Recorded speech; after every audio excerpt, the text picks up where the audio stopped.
The Andy Pollin Show.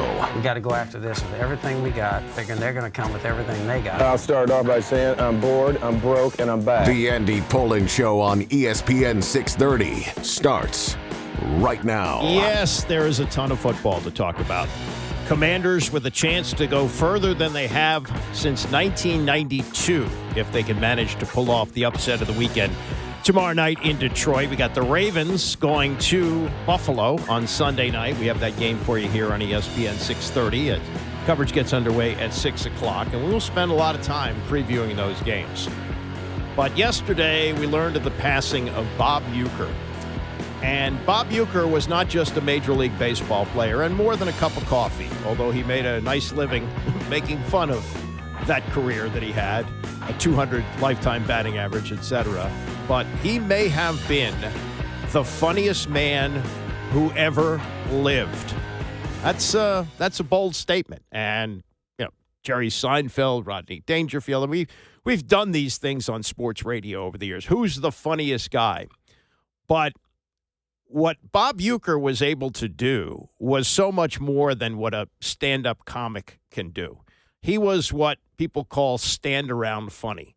Just unbelievably quick, where his mind would go, the timing that he had, the deadpan delivery, and on top of that, he was a Hall of Fame baseball broadcaster. I mean, he didn't joke around when the game was tight. He was an outstanding announcer who did over 50 years with the Milwaukee Brewers. He was an outstanding actor. He had his own television series called Mr. Belvedere. He's the one that really is the glue in the Major League movies, and I think everybody knows this line. On into the windup in his first offering. Just a bit outside. He tried the corner and missed. And I understand that line and many of the other lines in the movie were ad-libbed. They let him do his thing. He was that good. He could do that. And, you know, for an older generation, maybe there's something else that you might identify him with. It's been a long time since these Miller Lite commercials were on. But, you know, if you asked someone what's the signature Bob Uecker line, it's either just a bit outside or the front row. You know, one of the best things about being an ex-big leaguer is getting freebies to the game. Call the front office, bingo. And once these fans recognize me, I probably won't even have to pay for my light beer from Miller. Down it! I love them. These fans know I drink light because it's less filling and it tastes great. Good seats, huh? You're in the wrong seat, buddy. Come on. Oh, I must be in the front row. Come on. Light beer from Miller. Everything you always wanted in a beer, and less. Good seats, hey, buddy? He missed the tag! He missed the tag! I mean, brilliant. Just brilliant. Probably ad-libbed those too. I must be in the front row. Wow. Let's start at the beginning. He was a baseball player, and he played for 6 years. He wasn't Moonlight Graham, who had one appearance in the major leagues, and the Baseball Encyclopedia is full of guys who played 2 games, 3 games, maybe parts of a season.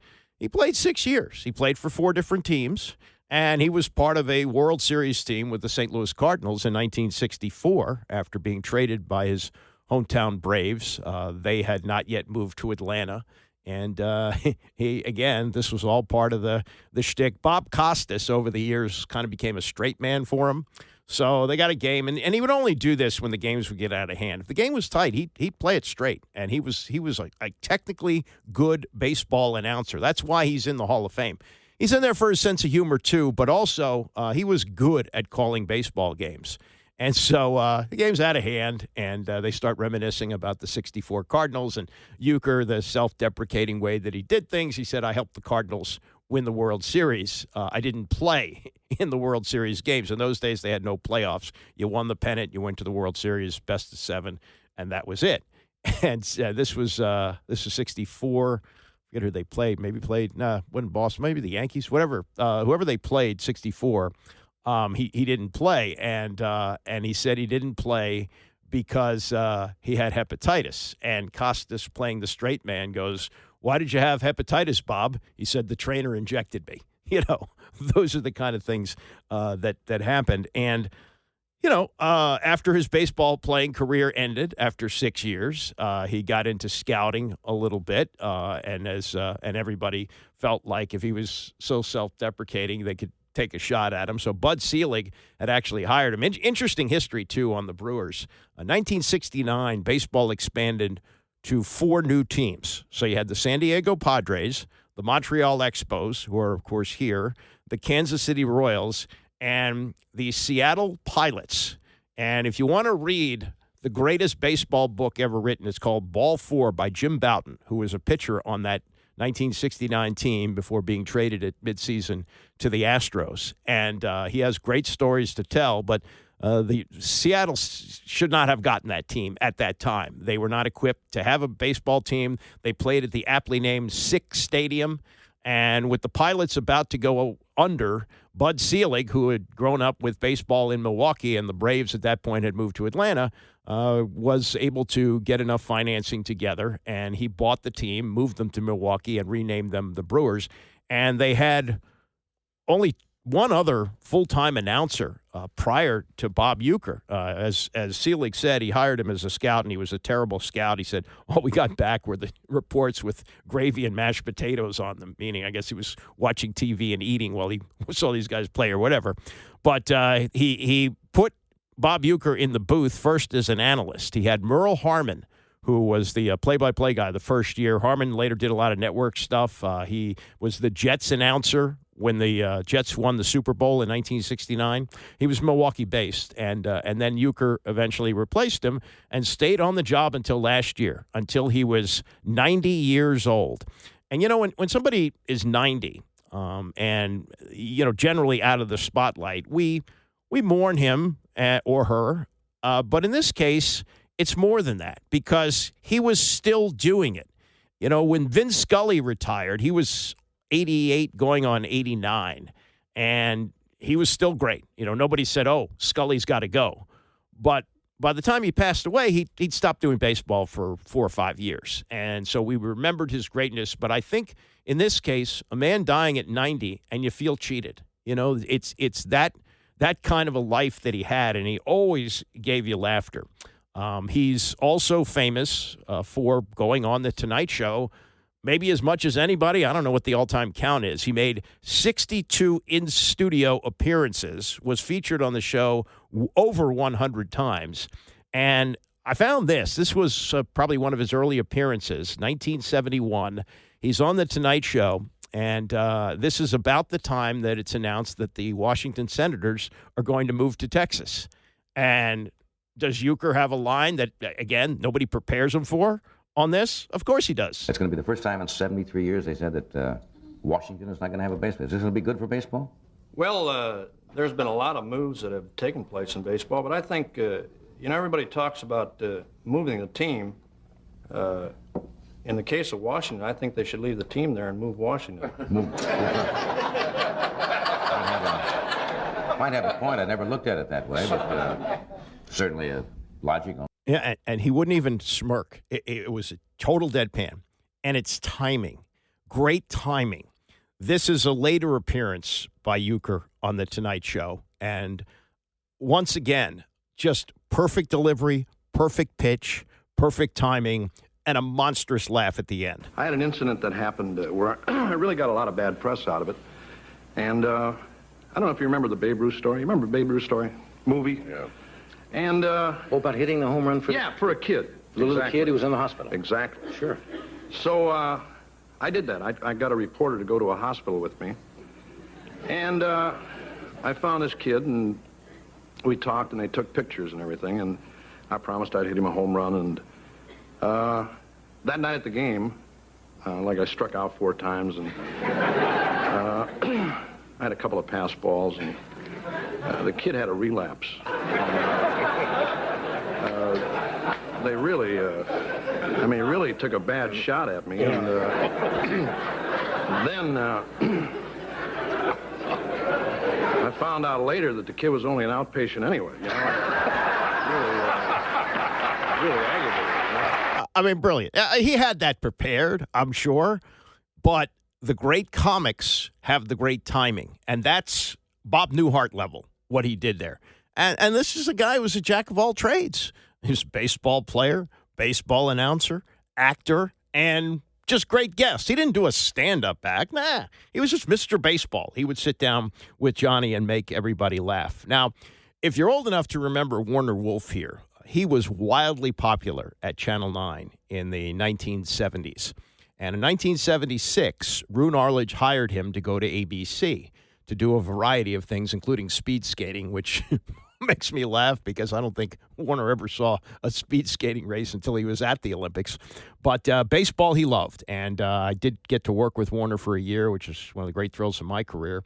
And so he was teamed with Bob Uecker and Bob Prince to do Monday Night Baseball on ABC. And so it's the usual pregame setup, and they got Uecker down in the dugout. Warner is standing in the booth with Bob Prince, and if you know Warner, Warner's like 5'4", and Prince is probably 6 feet, so that's kind of an interesting look. But this is the usual throw that you get during a baseball broadcast as Warner tosses it down to Uecker in the dugout. Bob Uecker right now standing in the Yankee dugout. Tiger Stadium is a hitter's ballpark. Right you are, Warner Wolf, probably one of the better hitting ballparks in baseball. And, of course, tonight we're going to see the red-hot New York Yankees. I've just seen them in a 4-game series in New York, probably one of the hottest hitting clubs in baseball. Run-of-the-mill stuff. We see that every time there's a baseball game, if they have a dugout reporter, if it's a national broadcast. And so, okay, fine. But here's what happens after that. Uecker, I guess with the blessing of ABC, or maybe he didn't care. Uecker begins to do Uecker. But, a lot of people looking in tonight, I know what you're going to say. You're going to say, sure, you can talk the way you do because it was always easy for you. This is not true. I've had my problems, all incidents that happened during the ball game with me hitting. Coming up in the 9th inning of a ball game, bases loaded, 2 outs, down by a run. And to look in the visitor's dugout and see them sitting there with their street clothes on. I've had incidents happen where I'd come home maybe a 0 for June, 0 for July. And I'll never forget what my dad used to tell me. Why don't you get a job? But these are little things that never bothered me. Maybe to look down at the third base coach for a sign, have him turn his back on you. Or maybe the catcher, instead of putting a sign down, just hollering out and telling the pitcher what to throw. But I think these are the things that really drove me on. I can remember ordering bats. Sometimes they'd come back with a handle at each end. These are things that never discouraged me. I've had people ask me a lot of times, Bob, how long would a dozen bats last you? I would have to say, depending on what model, what weight of bat I was using, 8 to 10 cookouts. But when you're recognized as a hitting star the way I was, it gets aggravating a lot of times to maybe walk down the street. I've had it happen in New York City, walking down the street with my catcher's equipment on. And people asked me if I was a ball player, recognizing me right away. But these are things, as I said, that drove me on. A lot of awards for hitting. And I think any youngster can have these same awards if you're willing to make a few sacrifices and to pay a price. And some of the bigger awards I have cost me well over $100 each. Warner, an outstanding ball game here tonight. The Yankees against the Tigers, and now back to you. Just brilliance. Without an audience, he knows people at home are laughing at that. And perfect timing, boom, boom, boom, boom, boom. Doing his self-deprecating act. He also said, at one point he had an endorsement deal with Rawlings. They paid him not to use their equipment. It was all about, making fun of his baseball career. And that's, why the Mr. Baseball thing was really funny from Johnny Carson. Stories after story. I mean, there's so many of them. Al Michaels did some years with Uecker in the booth with Howard Cosell. And a couple of years ago, Al was on the Rich Eisen show telling a Uecker story. Uecker and Cosell and I are doing a game in, I think it was Houston. Okay. And Howard, the way Howard was. He was, baseball's such a simple game. They make it so complicated. So it's a situation late in the game where Howard is calling for a bunt. Now, when somebody calls for a bunt in a situation where you can't bunt, they know nothing about baseball. So... Uecker and I, now Howard would be spewing all of this misinformation, and now Uecker's trying to, explain to Howard carefully, why you probably wouldn't bunt in this situation. So it's a little bit, he's chiding him minimally. And Cosell says on the air, he says, okay, Uecker, you don't have to be so truculent. You do know what truculent means, don't you? And without hesitating, Uecker says, "Of course, Howard. If you had a truck and I borrowed it, it would be a truculent." And that is Bob Uecker. Without skipping a beat? Without skipping a beat. And the other thing with Uecker is we're doing a game. It's just the two of us are doing a game later that season. And Charlie Finley owns the A's, and he wants to introduce the alert orange baseballs, like the tennis balls. Sure. You can see them. So we start talking about it. The game is terrible, and we're going back and forth. And the Uecker finally says, "Look, the bottom line is this can never happen." I go, "Why not?" He said, "You couldn't find enough diseased horses." So I mean, how does a brain work like that? Oh, but it's beyond that. He did finally get into the Hall of Fame. That used to be part of his shtick. I don't know. Well, there must be a conspiracy against me. A 200 lifetime hitter. It was a joke. But after he had done over 40 years as the Brewers announcer. And also represented the sport and, always respectful. He made fun of himself. He never made fun of baseball. He loved baseball. And so he got in 2003. And you got to see this on YouTube to get the full effect because he's standing in front of a bunch of Hall of Famers, and they are just doubling over in laughing at it. It's like a 12-minute speech with no notes, not a single note. I don't know how many people can do that, but he was able to do it. And he got up and he just killed, as I say, he killed it. And this is part of his speech, which went about 12 minutes, talking about his days as a catcher with the Braves. In 1967, I set a major league record for pass balls. And I did that without playing every game. There was a game, as a matter of fact, during that year when Phil Niekro's brother and he were pitching against each other in Atlanta. Their parents were sitting right behind home plate. I saw their folks more that day than they did the whole weekend.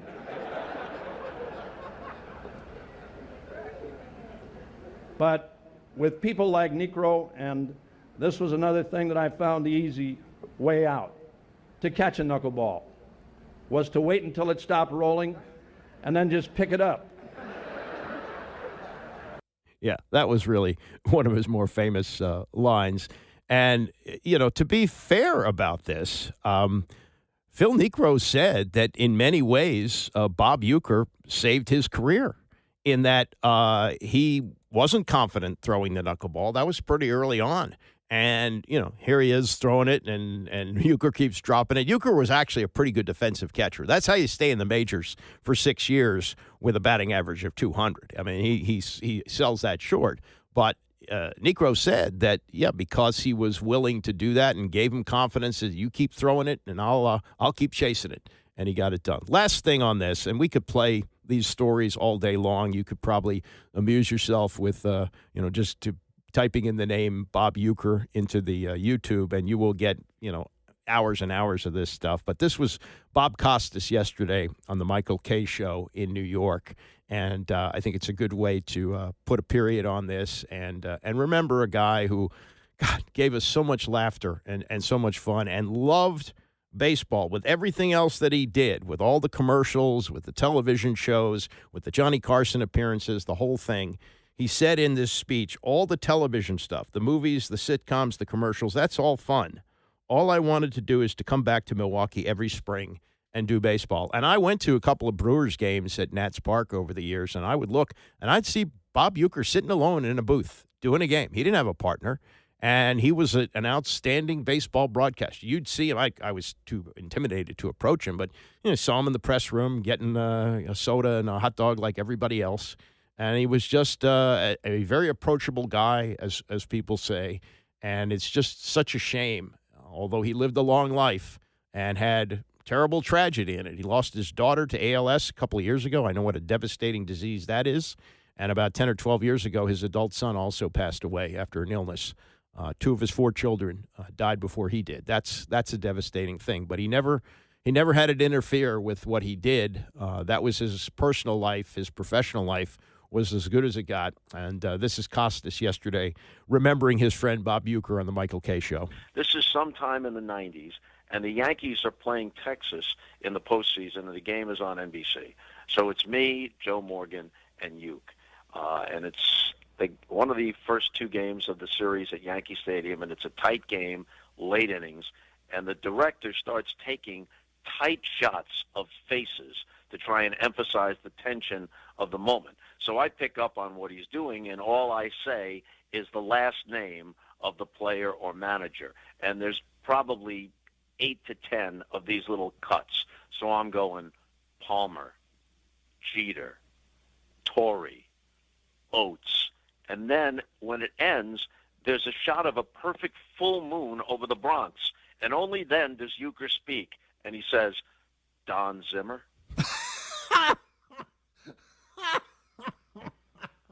How great is that? Oh, he had such a timing, like a professional comedian. He was amazing. Yes. And so deadpan, There were the deadpan and his face. Yes. The face and the deadpan just added to it. He created a persona.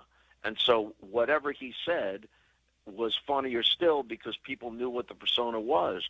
And many people, including Johnny Carson, many people in show business said that Uecker was one of the funniest people they ever met and that his timing was that of a terrific comedian. I can't put a better exclamation on the life of Bob Uecker than what Bob Costas just said. Rest in peace, Bob Uecker. We'll do the football as we continue. It's the Andy Pollin Show, ESPN 630. The Andy Pollin Show on ESPN 630, the sports capital. We got Ravens preview coming up at 10:30, a little over an hour from now. Kevin Ostreicher, who does the Locked On Ravens podcast. And one of the questions, of course, will be about Zay Flowers, who hasn't practiced this week. Baltimore blew them out earlier this year, 35-10. And Derrick Henry had close to 200 yards in that game. There was a period of time in the middle of the season where I thought they were underutilizing him. But maybe there was some method to that because he's healthy now, and he is a freight train. And if he's going to have another game like that in the cold weather, it's supposed to be like 17 degrees on Sunday night, watch out, Buffalo. But this is going to be, I think, a great game. You got the two great quarterbacks, the two MVP candidates, and Josh Allen and Lamar Jackson. So we will see. Dan Quinn, last news conference of the week. Team is flying to Detroit today for tomorrow night's game. And probably the best news of the day yesterday is that he has no concerns about Bobby Wagner. No. Yep. So he did a good job on the rehab part of it, the things, but getting a chance to see him, yesterday some through the rehab and in today's practice, he looked strong. And he did practice. He did talk to reporters afterwards. They asked him how his ankle was, and he wouldn't give them any information.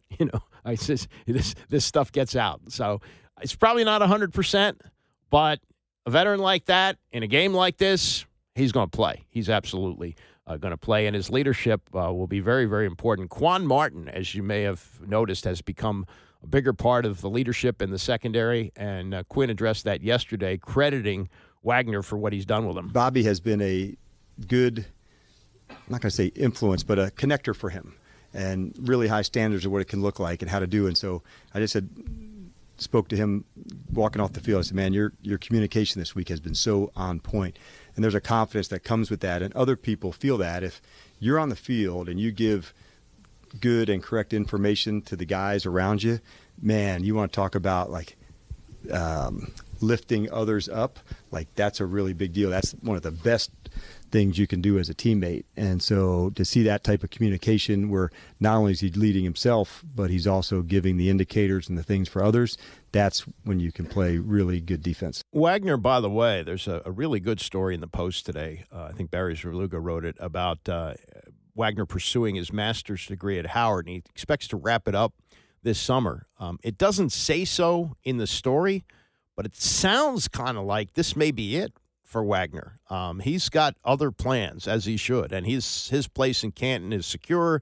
He's got his Super Bowl championship with Seattle. I guess there's an outside chance he'll get another one this year and maybe walk off into the sunset. Or it could be just some negotiating because it was only a one-year contract that he signed here. So if it makes it sound like he's willing to walk away, maybe they'll up the money for him. But he has been invaluable this year, and I'd bring him back for another year. There's no real signs that he's slowing down. He had over 100 tackles this year for the 13th straight year. Why not try and tie London Fletcher's mark of 14 straight, and maybe next year will be the last year. But he is a remarkable player and has done a remarkable job on both sides of the ball. He has been the big brother mentor to Jaden Daniels. Maybe Daniels didn't really need that, but I think it's probably helpful. And this all ties into that, that brotherhood thing that Quinn is building. I think he explained it the best way the other day. I hadn't heard him put it in these terms. He said, the difference between brotherhood and neighborhood is if you're walking around the neighborhood and you see your neighbor, you go, hey, how you doing? If it's a brotherhood, you stop and you talk and maybe you embrace, and that's what he's gone to great lengths to do, and it's been incredible, absolutely incredible, the way things have played out here. We've talked a lot about the futility of this organization, and mentioned that if they do beat Detroit tomorrow night, they will be in the NFC title game for the first time since 1992, when ironically they beat Detroit, lopsided game at RFK Stadium. And you think about Terry McLaurin, who's been such a good soldier here. He has had only one winning season, which was this one. He had a 500 season a couple of years ago, 8-1, and played in a playoff game with nobody there because of COVID in 2020, and they wound up losing to Tom Brady and the Bucs on their way to the Super Bowl. That is really not much of a postseason career.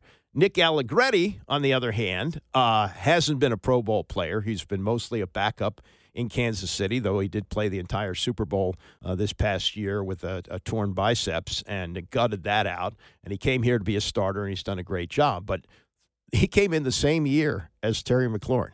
McLaurin now playing this tomorrow night in his third playoff game ever. Nick Allegretti, in the 6 years he's been in the league, has been in the playoffs every year. He's been in the Super Bowl 4 times, and he's won 3 of them. Sometimes it's just where you land. We obsess over, how many Super Bowls did he win? Well, Nick Allegretti, who's a good, not, great player, not a Pro Bowl level player, but right place, right time, coming off what he's done in Kansas City and not taking anything for granted as they move on to the divisional playoffs tomorrow night. It's awesome. Definitely not taking it for granted. Every year it's tough to get into the playoffs. Obviously, I've been fortunate in my career, but getting a chance to do it here in a more substantial role has been a lot of fun. Really excited about just the energy around the building all year, and then especially as you get to playoffs. Just trying to keep everything the same, not doing anything. Obviously, doing some special things, but not doing anything different, anything that you haven't done all year. You just got to prepare the same way, get your body right, get your mind right, and then get out there and cut it loose. Let me ask you this. In your experience in these playoff games, is it usually the team that makes the big play or the big mistake that ends up being the deciding factor? That's a great question. I don't know if it's necessarily either of those. It's probably a combination. Because I mean, there's really very few games you're going to go throughout without making a mistake.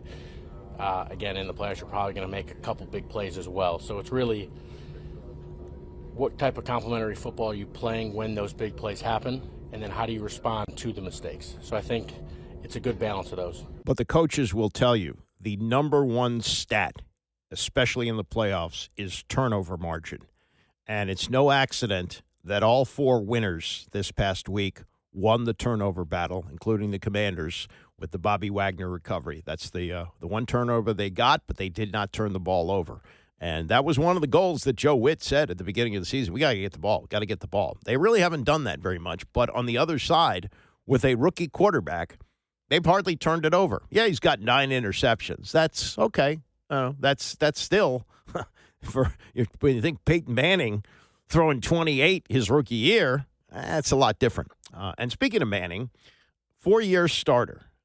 Didn't get a national championship when he was at Tennessee. They had really good teams, just couldn't get past Florida. But nowadays, that's not how it works in these, even in these national championship matchups. Both quarterbacks have been to multiple schools, and Riley Leonard, who will be the quarterback for Notre Dame on Monday night. And by the way, college football needs to find a way to get themselves in a better spot. There's just not enough juice for this national championship game. This should be huge. And there's some talk that they're going to stomp on the Army-Navy game, which they may have to do. I love that event, and as a standalone game, it's great. But I think you got to get the playoffs started earlier. Maybe even it might even make sense to do it Thanksgiving weekend to get rolling because you start earlier. College football can start in August. People are hungry for football at that time of year. And we see games starting now as early like the 25th, 24th of August. So get them started early, get the regular season in, and get the playoffs rolling right away. And I think they should wrap this up on New Year's Day. That has been the traditional college football championship day. We're going to have this on the 20th of January. That's after the Super Bowl used to be for many years. I mean, Super Bowl used to be the second week of January, and now college football, I think, is getting swallowed up by the NFL, and they may have to address this. We'll see what the television numbers are. I'm sure they'll get a big number for Monday night, but just the build-up and the buzz is being taken over by the NFL. But Riley Leonard, the quarterback for Notre Dame, showed up on the Rich Eisen show this week to talk about what they're going into against Ohio State. And as you know, he started his career at Duke and told Eisen why he wound up at Duke. And I never took an official or an unofficial visit to any school.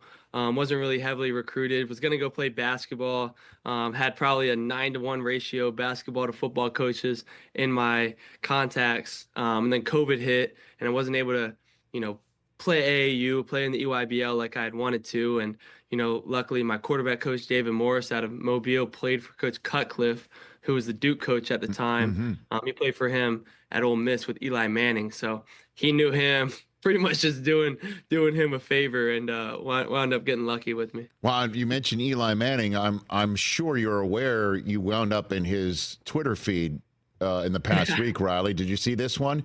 Where it's a text from Archie Manning saying, FYI, Riley Leonard and Will Howard were roommates at Manning Passing Academy last summer. Archie and Eli tweeted out that text with a screen grab saying, thank goodness my dad writes his name after he sends me a text. And he signed it Eli. Pretty funny stuff, man. Pretty funny. It is. And Archie's a great guy. We've actually been texting every day since the Sugar Bowl, which is down there in New Orleans. And he's just a great guy. After every text, he does, in fact, do that. So you can confirm that, huh? He signs it every time?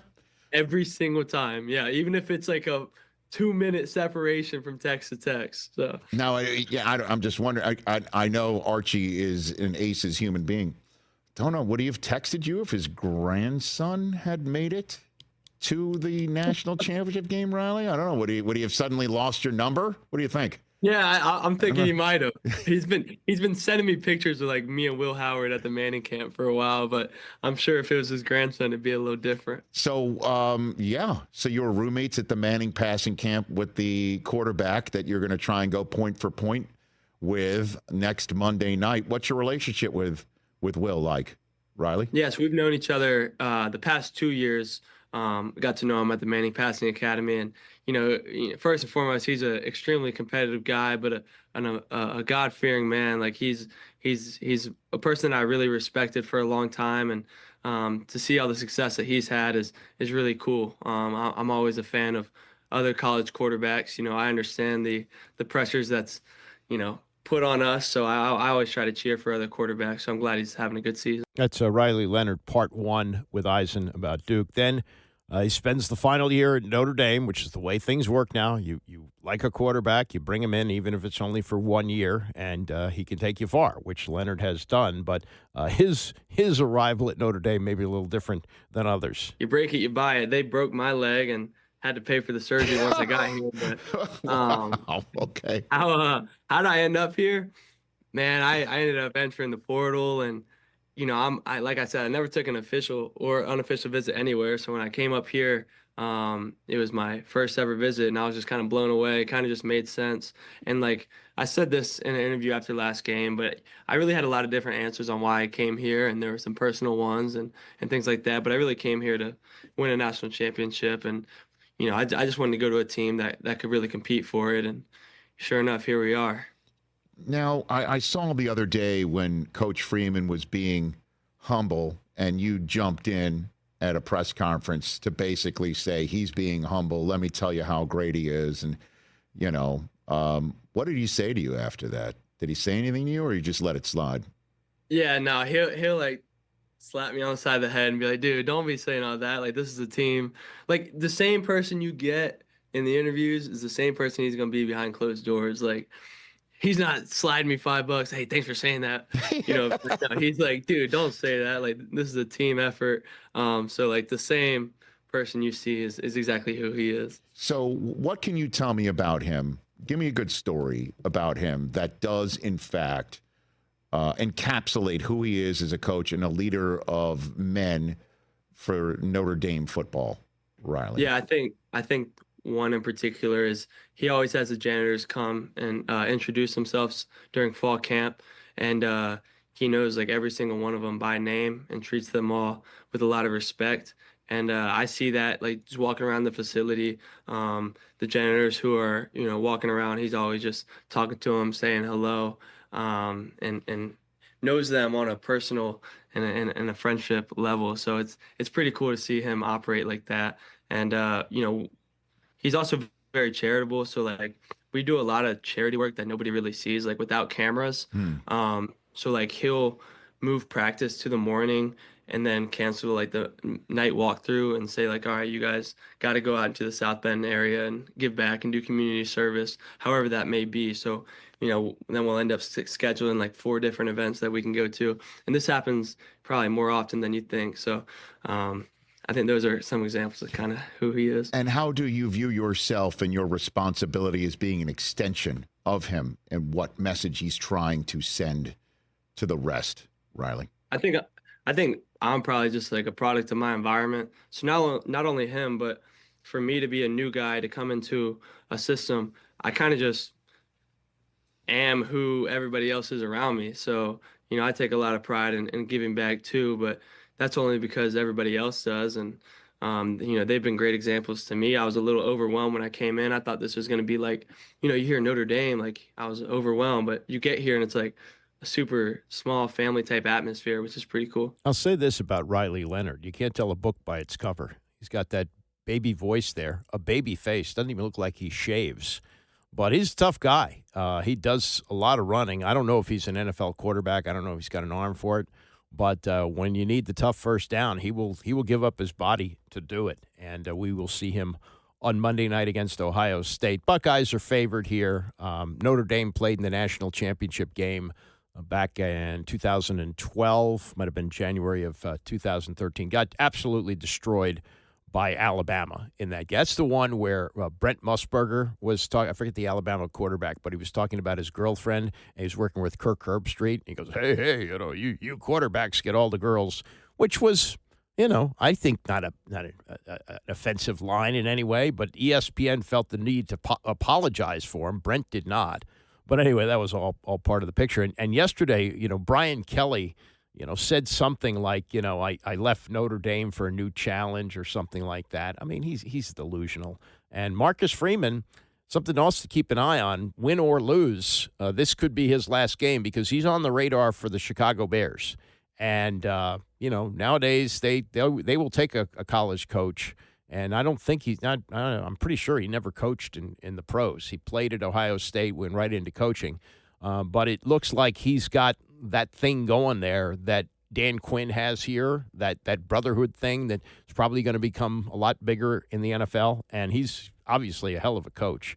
And to think that they lost to Northern Illinois and he didn't let the season collapse and he's gotten this far. So that's going to be Monday night, Ohio State and Notre Dame for the national championship. Coming up in the next hour, Ravens preview. Kevin Ostreicher will join us. He does Locked on Ravens, the podcast. Also, the Deion go-round. All of a sudden, the Deion Sanders to the Cowboys reports have picked up a lot of steam. Ed Werder has covered this team forever. He talked to Dan Patrick about it yesterday. We'll get to that and more as we continue. It's the Andy Pollin Show, ESPN 630. Oh, my. You walk around town, people are wearing the burgundy and gold. Local TV stations are flipping out about the team. It does remind me of 30 years ago plus. God, it's been a long time. But people are excited about this team, and it's a team that you can really feel good about. I mean, they got to this point 19 years ago, but it was nothing like this. Mark Brunell had a rag arm. I mean, it wasn't, the best thing about that team was Sean Taylor, who was emerging as a superstar and had the big fumble recovery and touchdown to win at Tampa, but Brunell had thrown for net yardage of 25 yards, 41 yards passing, and he took a couple of sacks to lose 16 yards. I mean, it did not look sustainable. And if you look at what they're up against tomorrow night, that's a steep mountain to climb. That's a team that lost only 2 games, had a first-round bye. Yes, they're beat up on defense. Yes, they give up a lot of points, but they also score a lot of points. And they're able to run the ball. And, there's something about a team that has gotten this far with a lot of young players, including the quarterback who, said even before they went into the bye, which would have been, after the Thanksgiving weekend, about how long the season was. I don't think 1 week necessarily rejuvenates you, but he does look spry. He looks good. And this team is very much excited about where they are right now. So it's just fun. It just feels good. And you never could feel good about a Dan Snyder team. Now, the team that lost in Seattle in 2005 or 2005 season, 2006, that was a team that was overmatched, and Carlos Rogers had a chance to make it interesting, but dropped the pick six. He had hands of stone. I mean, he once said, "I would have been in the Pro Bowl if I would have been able to hang on to those interceptions." Yeah, right. That was part of the problem there. This team, it just feels good. It feels like a team that you're going to see for a while. It's going to be around for a period of time, and the one thing that we've looked for here for years, really since, you can say Mark Rippon as the Super Bowl MVP was somebody that maybe you thought might be a long-term answer. But the reality was Rippon was a decent quarterback who had a career year behind an offensive line that pretty much stayed healthy. Ed Simmons was the only guy that got hurt that year. And, it was so good that Joe Jacoby started out playing guard on that team, moved over to tackle when Simmons got hurt, and they were able to protect Rippon in a way that we've rarely seen in football. He also had a good release. He had a good way of getting rid of the ball. They had great receivers on that team, Hall of Fame receiver and Art Monk and Gary Clark. I think you should get some consideration for that, and Ricky Sanders, who was an outstanding receiver too. But I don't think it felt as sustainable as this does. And really, it was kind of at the end. The salary cap was coming in. The team was aging. Gibbs coached one more year and then retired for the first time in March of 1993. A team turned over to Richie Pettibone. Gibbs stayed retired for a long time until, and I think this was a factor. He needed money for the race team. Dan Snyder was desperate. The Steve Spurrier thing had flamed out.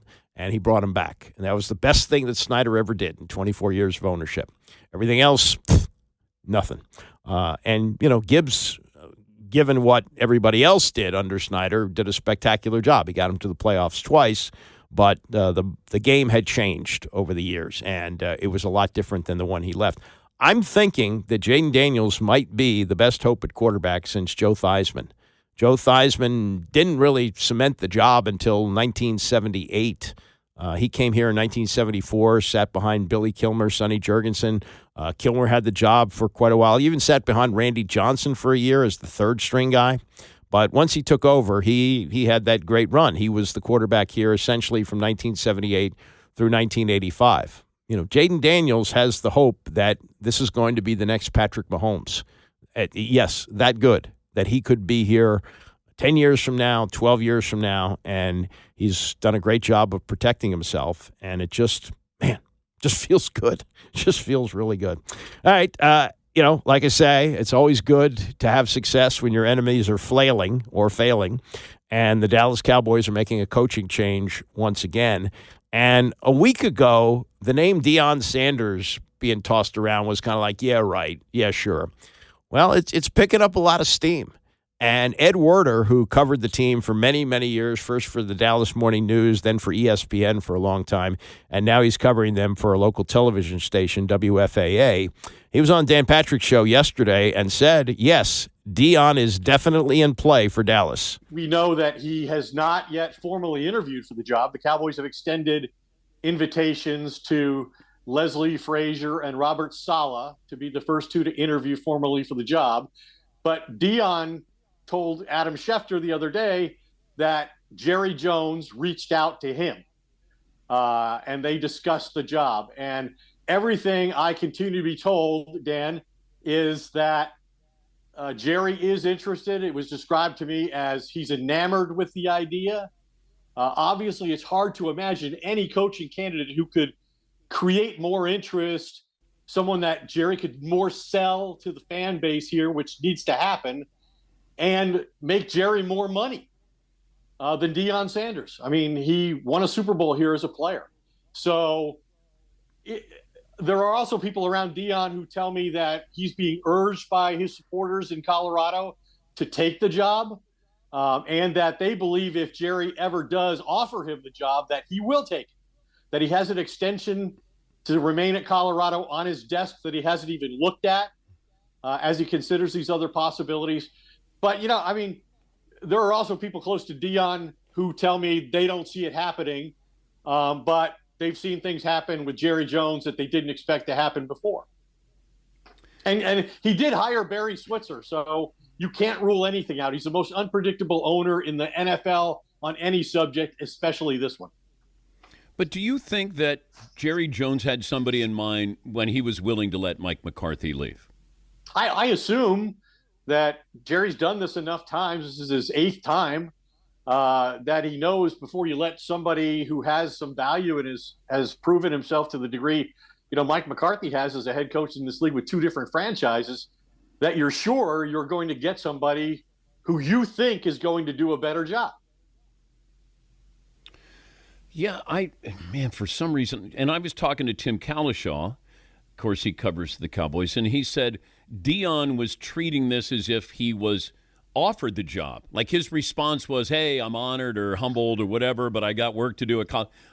As if he was getting the job offer. And then I thought, well, maybe is Jerry doing Deion a favor by, hey, we have some interest here, and that helps him even more with that extension at Colorado. But you think this is real? This is something that could happen? I think it has merit, and I think when we're talking about Jerry and Deion, you always have to be wary of how this conversation could benefit each of them, and it certainly does.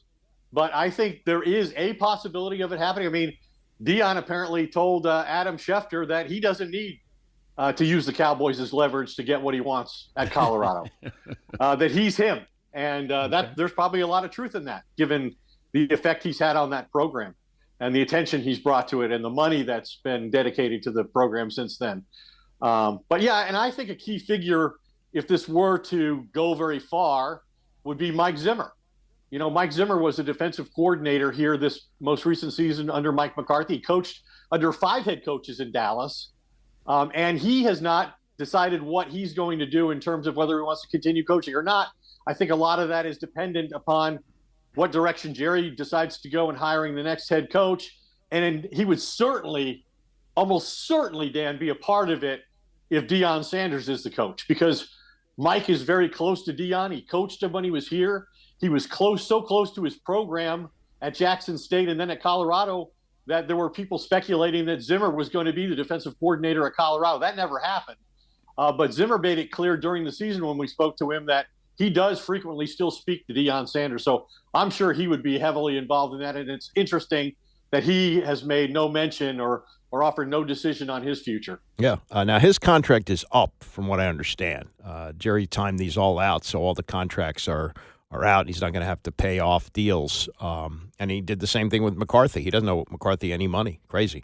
But yes, that could be something that happens. It could be that Deion agrees that Mike Zimmer stays. He's a very good defensive coordinator. He's known, got a great reputation. And look, as crazy as it sounds, Jerry and Deion, they're 2 of the greatest marketers that ever lived. They are. So they may be right for each other, or it could be a collision course. We don't know. But Chris Collinsworth, who's done many games from Dallas, knows what a circus this is and says, yeah, maybe Deion could be a ringmaster. I think anything with the Cowboys is possible. I mean, come on, how many times do we watch this show? And it is a show. I mean, it is when you walk in that facility, you walk in that stadium and the cheerleaders, and I mean, from the moment you arrive in Dallas, you understand it's not a football team. It is a show, and the ringmaster is Jerry Jones, and whatever he really believes sells more tickets to the show and creates more wins, so you sell more tickets to the show. He's going to do it. Do I think Dion can do it? I do. But I'm not sure. But I got to be honest. There's a reason Lamar Jackson was the last player picked in the first round. There were 31 other teams that weren't sure that he was going to be able to do what he's doing. So I'm not saying that Dion can't. We just haven't seen a former player go coach a couple of years in college football and go be head coach of the Cowboys. Make it work with Jerry as the ringleader. So it's everybody that I know that's ever been head coach of the Cowboys, they'll tell you it's different. It's not like being in Green Bay. It's not like being, it's different. There's more to being the head coach in Dallas than just being the head coach. Well, the point about we've never seen a guy go from coaching a couple of years and then coaching as a head coach.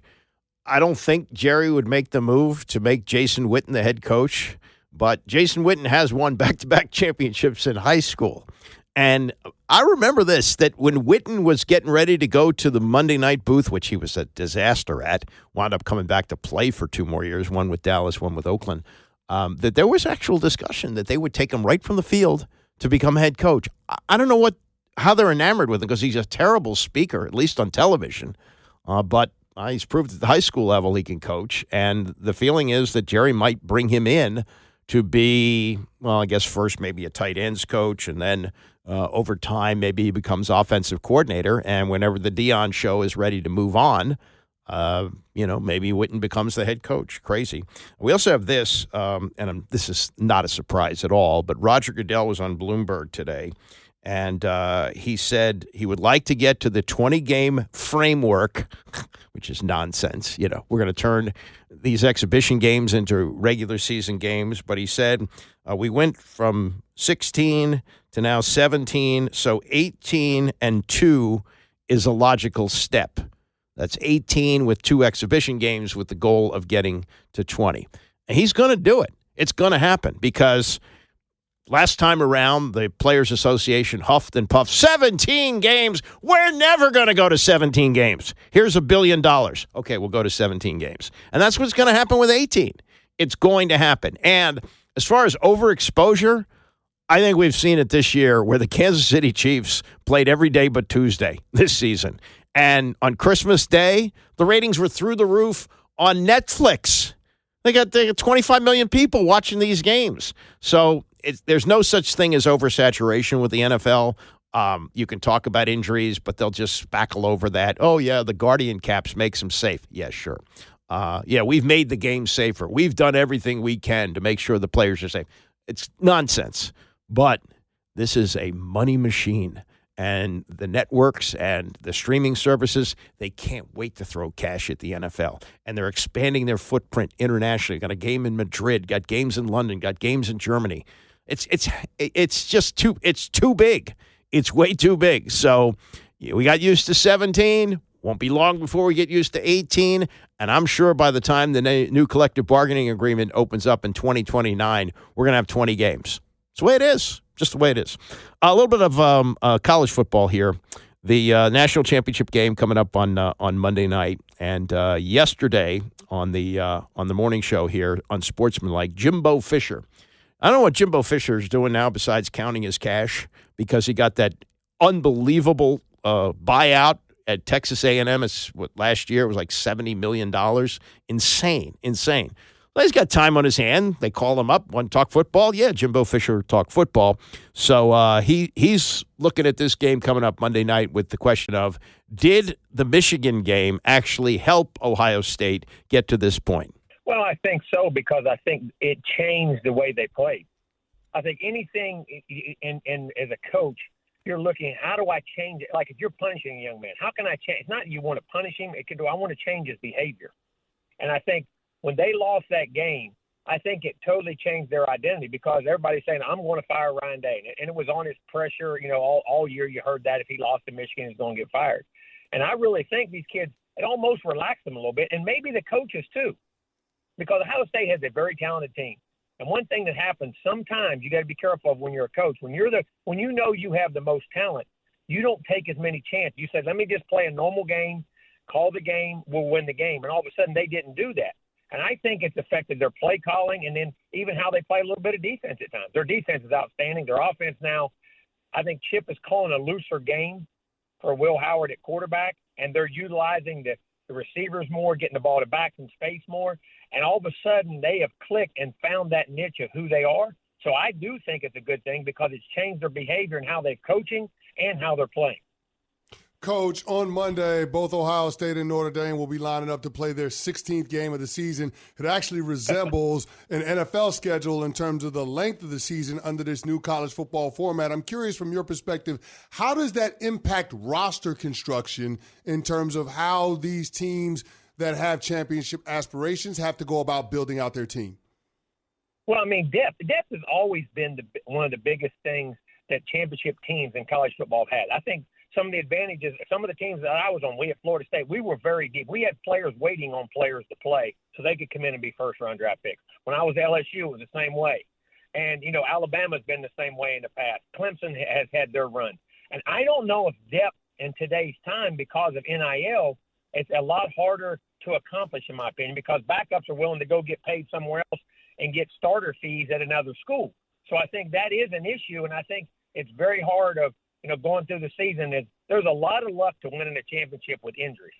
And I think that's one, you know, Notre Dame, I believe, has one of their offensive linemen out going into this game. I think it's one or two. I know one of them for sure. Mm-hmm. And I think that I knew going into this, I said it would be interesting playing all these extra games, how injuries affect you, because your depth is going to be key. All the championship teams I've ever been a part of or seen have great depth and can accommodate injuries or can play guys a lot during a game, so it's not the wear and tear where a guy would play 2 or 3 less games because he has a quality backup. I don't know if that's the case now. But I think both teams have been lucky as far as that goes right now. And, you know, so I don't think it'll affect this game coming in. Jimbo, we're lucky to have you as a resource here as a national championship head coach. When you look at Marcus Freeman and Ryan Day, what impresses you about both of these guys and what they've been able to build at their respective programs? I think what both have done this year is really steady the ship, because Marcus, when you're the Notre Dame head coach, you're always under the spotlight. He loses a huge game to NIU, and everybody wants to fire him. Of course, everybody's been wanting to fire Ryan Day for 2 years. You know, and these guys, all they've done is eliminated the clutter and went out. And so both have been extremely impressive to me, and how they've went about their business, the turnaround that Ryan's had for the playoffs, and how he's got his team refocused and what he did. I mean, he's beaten everybody else in the country, and now he's showing what kind of that people are really appreciating. He's always shown what kind of quality coach he is. They're appreciating that. And Marcus did too.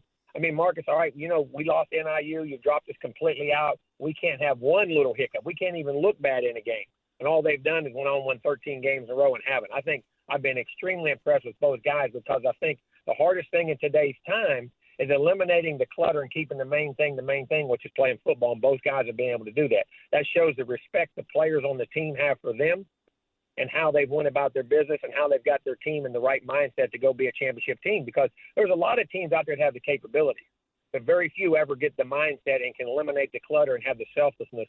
And that comes from the head coach down. I think both guys have done a tremendous job of that. We're talking with Jimbo Fisher, 2013 national championship head coach at FSU. Of course, Texas A&M, was a coordinator with Nick Saban at LSU back in the day. Jeremiah Smith, wide receiver, Ohio State, is unreal. True freshman. I'm putting you on the spot, but you're good with this stuff. Prior to Jeremiah Smith, the best true freshman that you either coached or coached against? Wow. I mean, I tell you, we had a guy when I was we won the Sugar Bowl and had a team we had in 2001 at LSU that really had a great run, that had an unbelievable freshman. A guy named Michael Clayton was phenomenal. Of course, Jameis had a phenomenal run for us at quarterback. I'm trying to think of skill guys. Justin Vincent, that one year we won the national championship in 2003. He didn't start to the 6th game, and then ran for 1,200 or 1,300 yards and was the MVP of the national championship game as a true freshman for us at LSU in 2003. So, I mean, there's been some guys that have done it, but this kid is really special. I mean, he really is, and they're getting him the ball, in so many different ways. And I think at the beginning of the year, it's hard to say that you can go get the ball to a freshman right off the bat. And I think it's his knowledge of what they've done and the consistency he's grown in this offense. They feel comfortable he found how many ways I can create for him to touch. And I think that's what they went into in the playoffs. And it's what it did is giving them identity. Because before, they had so many guys, you're talking about their $20 million roster. As you know this, everybody's got to get their touches or they're leaving. So they got 2 running backs, 3 receivers, a tight end, a quarterback. And I think in the playoffs, they went and said, you know what? Let's go to who our best players are. Let's start there. But he is a remarkable kid. His size, speed, and I think that's one of the great matchups in this game. Texas was predominantly a lot of zone coverage mixed in with man. Notre Dame is predominantly a man coverage team who likes to bring pressure. And how many times do you want to isolate him out there in true one-on-one coverage is going to be a big question for Al Golden and the Notre Dame defense. And I tell you what, every time you play him man-to-man, you're holding your breath because he makes catches when he's covered. Not only does he beat everybody and get open, know how to run routes, and can catch the ball, the short ball, and go. He reminds me of Julio Jones a lot. When I recruited Julio out of high school, we didn't get him at Florida State.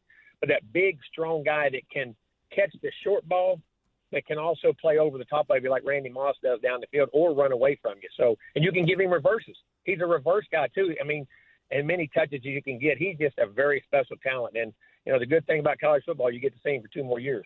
Maybe. It's a good column in USA Today last week that Maurice Claret tried and failed to challenge this, that the rule is you have to stay 3 years or can't go to the NFL till 3 years after your high school class graduates. But I would be interested to see if they might make another run at it in court in the offseason. Now, I understand he signed a big insurance contract, and I'm sure he's getting a ton of money in NIL.